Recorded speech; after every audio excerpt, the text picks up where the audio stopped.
What's up guys, welcome back to the channel, and of course, like always, this Mortal Kombat 11 madness will not stop. I have another MK11 video for you guys today, and I'm kicking things off with Terry Crews as Jax. Yes guys, if you haven't heard, there is a well-known artist online known as Boss Logic, and Boss Logic has taken to his sketch pad and has decided to render some famous celebrities in the likeness of some very notable Mortal Kombat characters. So here we see Keanu Reeves as Kenshi, Terry Crews as Jax, and Gal Gadot as Katana.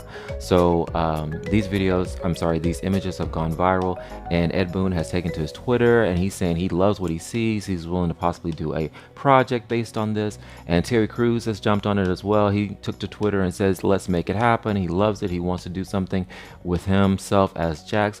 So this is really interesting. These characters could go on to play these actors could go on to play these characters in a possible reboot movie, or their faces could still be used as the faces of some of these characters, because in case you guys didn't know, all the characters in Mortal Kombat 11 actually have real human faces scanned upon them.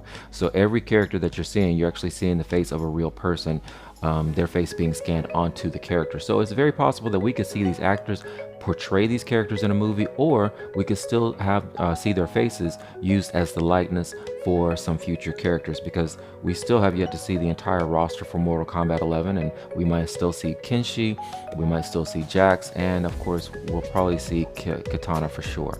So yeah, so that is interesting. And also Ed Boon has let us know that there's a huge surprise coming up in the reveal of one of the characters in terms of the face that's been scanned. So I'm assuming a celebrity has already been tapped for a particular character that's going to be revealed in the future. So, but yes, Ed Boon has put that out there that we can look forward to a huge surprise for one of the characters in terms of their face, the face scan that got used for that particular character. So all right guys, let's go ahead and move on to the body of this video. Guys, I want to talk about Shao Kahn. Where in the world is Carmen Sandiego? I'm joking. No, where in the world is the Shao Kahn gameplay? I am so confused by this, because Shao Kahn was the first confirmed character. He was the first character that we knew was going to be in the game for sure. We knew about Shao Kahn before we even saw the trailer, but yet we still haven't seen any gameplay. There was nothing present at the live reveal event. We still haven't seen a trailer, a game trailer, anything, nothing about Shao Kahn. So my mind is blown by why we have not seen Shao Kahn. And not only that, but I'm still waiting to see exactly why why on his arm he has this lizard type spikes, this reptilian look that's taking over his appearance. So not only do I want to see the gameplay, but I also want an explanation for what's happening to him. And I know I'm not the only one, because I'm sure you guys have also noticed these visual changes that they've brought about with Shao Kahn. He looks like himself, but at the same time he doesn't. He looks like he could be like an alternate timeline Shao Kahn, something along those lines. We just don't know just yet, so I'm curious. Also, I want to jump into just a moment of discussing the story mode, because not only have we not seen Shao Kahn gameplay, but we don't really know what kind of role he's going to take on in the story mode.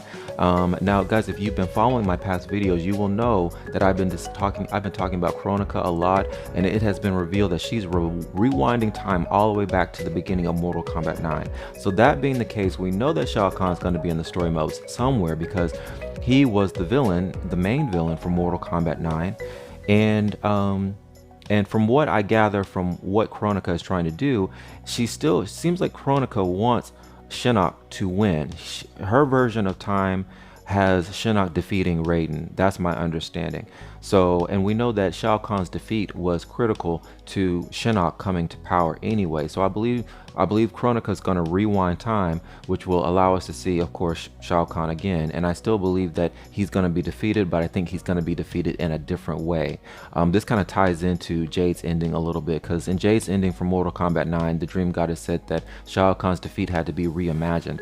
So I'm kind of borrowing from Jade's ending right there, and I'm thinking Kronika is going to rewind time, and instead of Shao Kahn being defeated the way Raiden defeated him by Raiden listening to himself from the future. I think Kronika is going to rewind time and undo that so that Shao Kahn is defeated through another means, through either another person, another champion, through the Mortal Kombat tournament, something along those lines.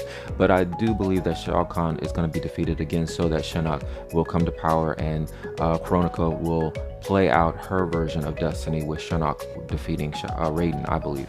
That's what I think. So guys, I know that was a lot of wordiness, there was a lot of little going on in that, but if you caught what I was trying to say, leave a comment below on what you think. What do you think is going to happen with Shao Kahn? Do you think he's going to be a big figure or a small figure or whatever? Let me know what you think is going to happen with Shao Kahn in the comment section below. Now guys, I want to move on to gameplay. You know guys, I've been watching a lot of footage of gameplay, especially since, you know, it's just everywhere now. You just do a search on YouTube and all the major YouTube gaming channels, all of them either went to the event and they've uploaded all the footage, so it's very easy to just check out all the footage now. But one thing I've noticed of all the footage that I've seen, I'm just not that impressed with the human faces that have been given to some of the characters. Some of it looks good on some characters, but on other characters not so much. Just for example, I like how Scorpion looks, I like how Sub-Zero looks, I like how Raiden looks, I like how Garrus looks, and I like how Kronika looks. The characters I'm not impressed with are Sonya. I don't like how Sonya looks. If you ask me, I think Sonya looks like Chucky. Cassie Cage. Cassie doesn't look all that hot to me. She looks very simple and very plain. And this is supposed to be taking place right immediately after Mortal Kombat X, so she should still resemble how she looked in Mortal Kombat X. And we all know that Cassie had a very edgy, very stylish, very fashionable look to her. But this new Cassie rendering, she looks older, she looks duller, she looks plain. Her hair doesn't seem to have the same life to it like it did in Mortal Kombat X. I'm just not impressed with it. Kitana and Liu Kang, especially Liu Kang. I think Liu Kang looks really plain, very, very plain. Both his younger version and the Revenant version. Kitana, I'm not so impressed with how she looks. Everything that I've seen with Kitana has her mask on, so I haven't seen her entire face, but both Kitana and Liu Kang still just don't seem to look, I said this in a past video, both of them look a bit too much more like a zombie and not enough like just real Revenant, powerful creatures and, you know, Emperor and Empress of the Netherrealm. They're not striking me as having that power about them. They just look very dull. They don't look very distinct. But that's just my opinion. You know, I could be wrong. I mean, you know, maybe once I see more of them and play the game for myself, I might have a different opinion. But for right now, their appearance isn't very impressive to me. So guys, you can leave a comment in the comment section below what you think about that. But yeah, so guys, I'm just in general, I don't know if the whole face scanning was the way to go for Mortal Kombat 11. I know NetherRealm is trying to up their game. They wanted to do something different, something unique, all of that stuff. And you know, it sounds great, you know, the idea that all the characters have actual human faces, but some characters I think it worked better on than it did for others. So I think that they could have waited or held off on doing this until maybe they would have had time to maybe perfect the whole technique of doing this. But that's just my 2 cents.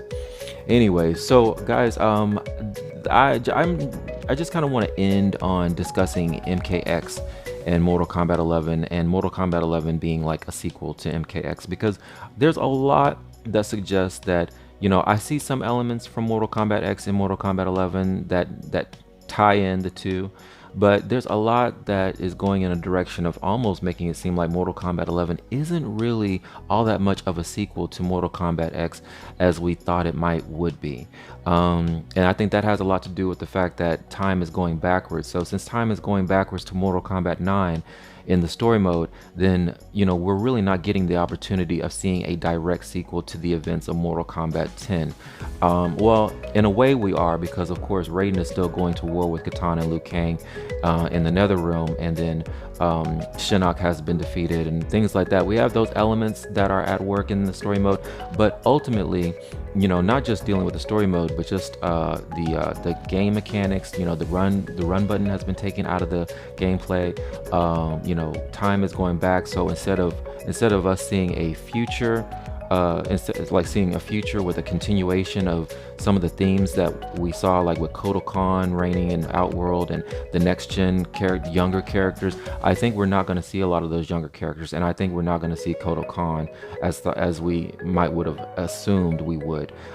So really, Mortal Kombat 11 isn't really turning out to be as much of a sequel as we might have guessed, or we would have thought would have happened after Mortal Kombat 10.